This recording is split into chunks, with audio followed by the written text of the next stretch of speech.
Hi, I'm Aaliyah. I'm here to talk about initiative and referendum.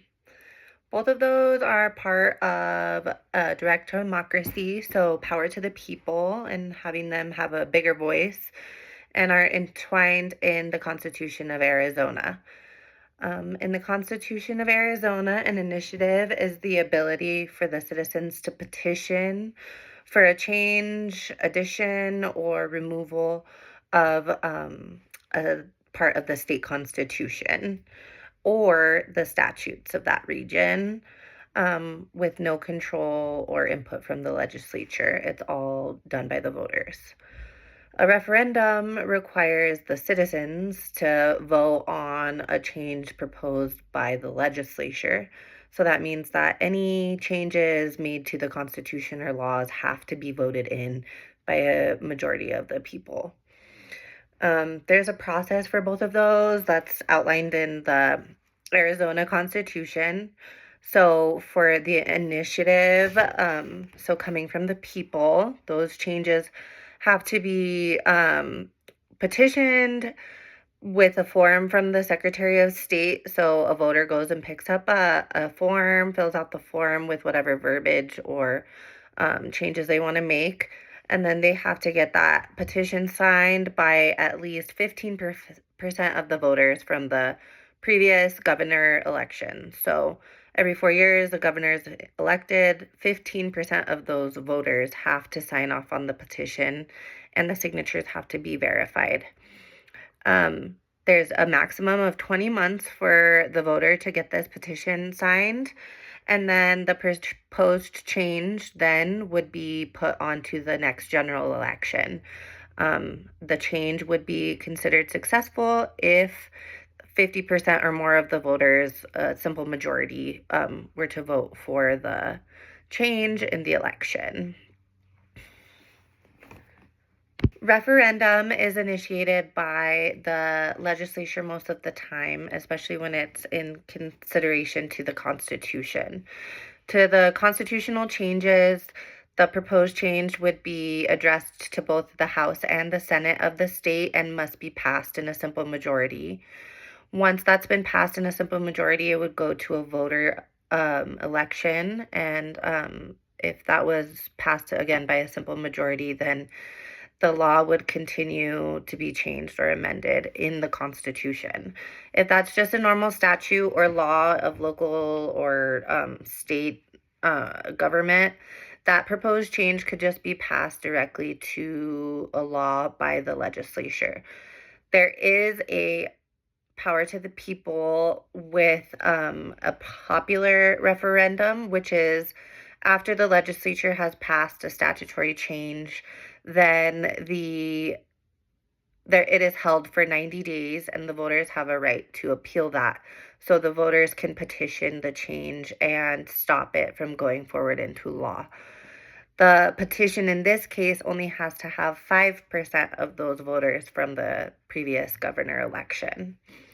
The law in question would then be held until the general election and then voted on by voters, whether it would be passed through like legislature wanted or stopped by the voters.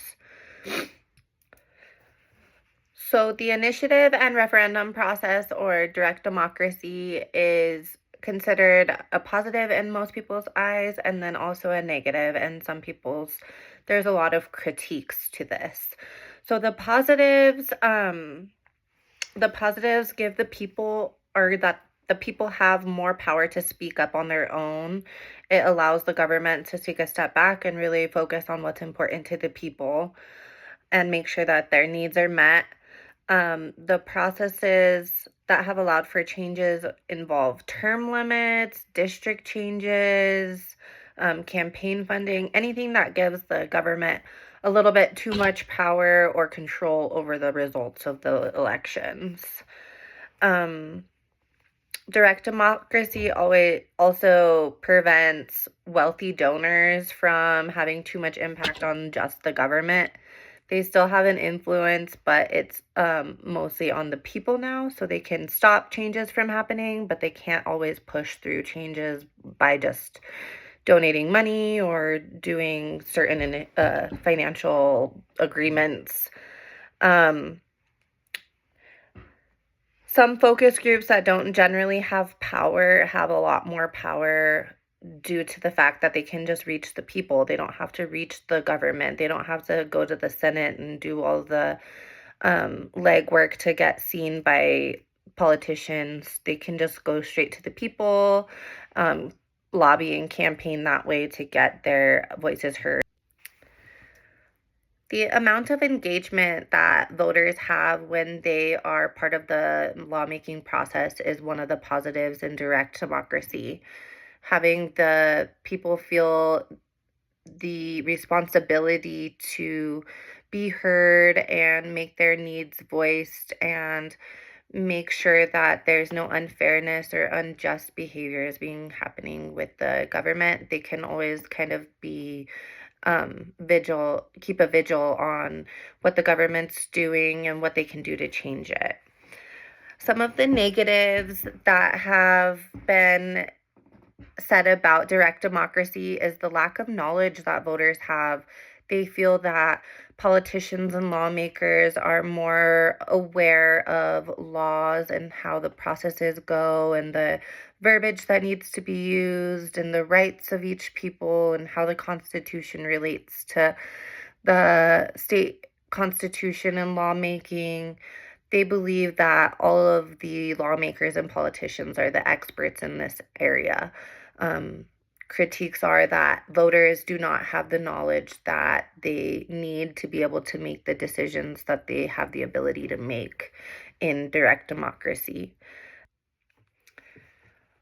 For example, someone might lobby for a law that is in their best interest without thinking of the effects that it might have on others. A farmer is needing more water for his land and his own business and doesn't lobbies for a change to allow more water rights to himself and his community without thinking of the other ecological impacts or economic impacts or the wildlife impacts. He doesn't think of what those other laws are set for and maybe what they can change. Something else that's really been a critique is the amount of influence that the media can bring. If a media is wanting to sway a vote one way or the other, they can focus a lot in on that. And then there's a lot of viewers in the citizenship that are watching this and that's what they hear, so that's what they vote for without really fully being educated. Initiative and referendum give a huge voice to the people, and that doesn't go without responsibility. I think that giving this responsibility to people really empowers them to make changes and fight for what's right and fight for what's fair. All throughout Arizona's constitution, you hear about the direct democracy and allowing the people to have the power and allowing the people to be able to choose. And this privilege is really only allowed in 14 other states. So I think that it's really coveted there in Arizona, and it makes their government very special.